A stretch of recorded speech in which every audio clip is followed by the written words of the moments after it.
कितना सुंदर वर्णन करा गया है शिव महापुराण में प्रदोष की महत्वता में। शिव महापुराण में प्रदोष की महत्वता कहते हुए स्वयं वेद व्यास जी वर्णन कर रहे हैं।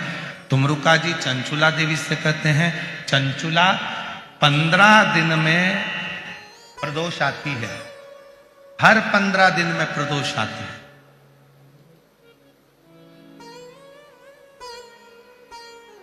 संसार का व्यक्ति यदि किसी तीर्थ में नहीं जा सकता, संसार का व्यक्ति कोई तीर्थ नहीं जा सकता, संसार का व्यक्ति कोई तीर्थ में जाकर स्नान नहीं कर सकता, संसार का व्यक्ति किसी तीर्थ में जाकर किसी पवित्र नदी का यदि स्नान नहीं कर पाता, तीर्थ नहीं जा पाता या भगवान शंकर का भजन नहीं कर पाता, हर 15 दिन में प्रदोष आती है। यदि एक प्रदोष को भी वो भूल से भी एक बेलपत्र या जल या चावल का दाना अगर शंकर को प्रदोष काल में समर्पित कर देता है या प्रदोष का व्रत कर लेता है तो उसके 15 दिन तक लगातार उसे तीर्थ का फल प्राप्त होता रहता है। चाहे फिर वो मंदिर जाए ना जाए, देवालय जाए ना जाए, शिवालय जाए ना जाए, तीर्थ जाए ना जाए, ये उसके ऊपर निर्भर करता है। पर एक चावल का दाना भी, एक बेलपत्र भी, एक लोटा जल भी यदि प्रदोष काल में प्रदोष के दिन शिव को समर्पित हो जाता है तो उसका फल जरूर, और एक दिन तक नहीं मिलता, 15 दिन तक लगातार उस फल को प्राप्त हो। मतलब शिव महापुराण की कथा कर रही है कि जैसे ईख, गन्ना, शुगर काटो फिर वहीं पर लग जाती है, वापिस बड़ा हो जाता है, फिर काट लो फिर बड़ा हो जाता है।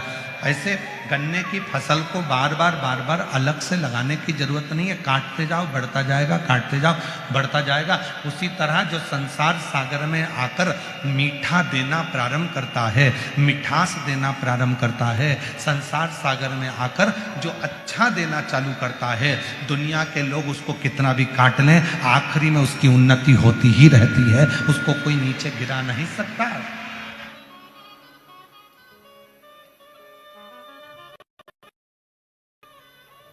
मिठास परोसने वाला, अच्छा देने वाला, अच्छा बोलने वाला, अच्छा करने वाला, चाहे दुनिया के लोग उसको कितना भी नीचा कर दे परंतु वो उन्नति की ओर बढ़ता ही चलेगा।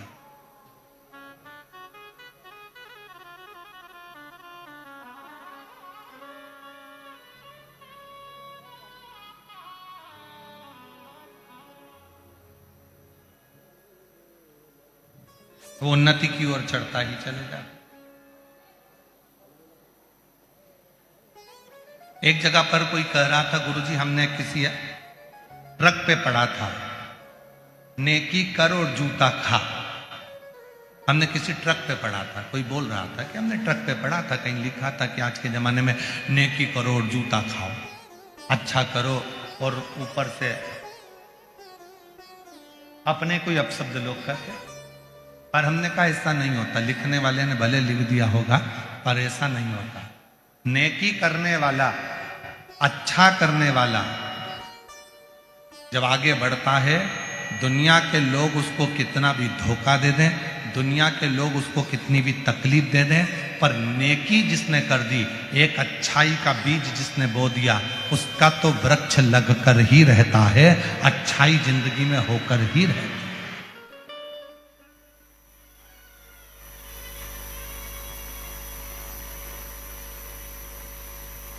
अच्छा होकर रहेगा। अब दुनिया की दृष्टि में भले हो सकता है कि किसी ट्रक पर हमने देखा था, कहीं लिखा हुआ हमने देखा था, कहीं पर हमने ऐसा देखा, नहीं, शिव महापुराण की कथा कहती है मन को, शिव महापुराण की कथा कहती है अपने हृदय को, अपने दिल को बहुत बढ़ावा।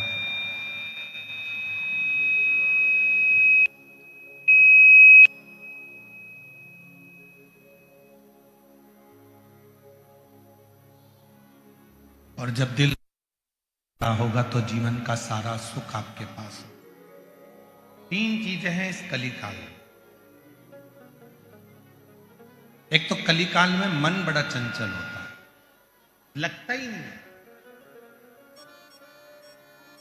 और खास तौर से तो भगवान की भक्ति में थोड़े दिन लग जाएगा, 2-4-8 दिन तक लग जाएगा, 15 दिन तक लग जाएगा, 20 दिन लग जाएगा, उसके बाद लगेगा ही नहीं। कलिकाल में 3 चीजें हैं। एक मन चंचल है, दूसरा हर व्यक्ति के पास समय कम है,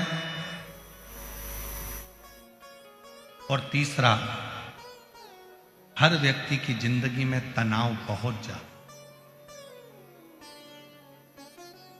बहुत तनाव की जिंदगी।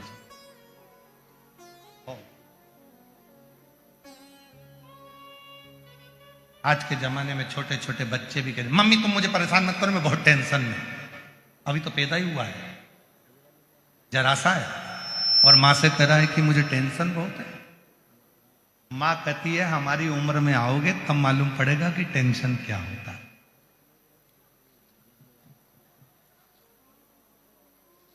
बच्चे को क्या टेंशन है? मेरे दोस्त ने मोबाइल से ब्लॉक कर दिया। बच्चे को क्या टेंशन है? वो मुझसे बात नहीं कर रहा। बच्चे को क्या टेंशन है? उसके ग्रुप में मुझे नहीं जोड़ा। बच्चे को क्या टेंशन है? उसने अपना एक ग्रुप अलग बना लिया, उसी का टेंशन। कौन है जिसकी जिंदगी में तनाव नहीं? कलिकाल में समय की कमी, तनाव और मन चंचल, ये 3 चीजें हर व्यक्ति के साथ, प्रत्येक व्यक्ति के साथ ये 3 चीजें हैं। मन चंचल रहेगा, स्थिर नहीं होगा, मन की स्थिरता नहीं, समय की कमी,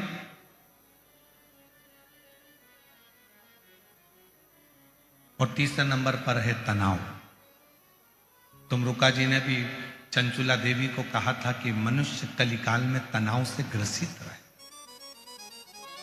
संसार में जितने भी लोग हैं, अगर तनाव से मुक्त होना चाहते हैं तो एक काम करना चालू कर दो, सुबह जल्दी उठो और स्नान करो। क्यों? ये शरीर आत्मलिंग है। इस आत्मलिंग का सुबह जितनी जल्दी स्नान होता है उतना व्यक्ति तनाव से मुक्त होता चले जाता है। तनाव से जितना लेट नहाओगे, मतलब जितना लेट इस आत्मलिंग का तुम स्नान करोगे, ये शरीर का जितना लेट तुम स्नान करोगे, तुम देखना जो व्यक्ति जल्दी नहाता है उस तनाव से मुक्त होता है, सब काम कर लेता है, बड़ा एंजॉयफुल रहता है, खुश रहता है, आनंद मिलता है। और जो व्यक्ति उठ जा और एकदम अचानक ऑफिस जाने का टाइम, कहीं जाने का टाइम, और एकदम उठेगा तो जल्दी जल्दी में नहाएगा, जल्दी जल्दी में नहाएगा तो जल्दी जल्दी में सब काम करेगा, जल्दी जल्दी में सब काम करेगा तो तनाव से ग्रसित हो जाएगा।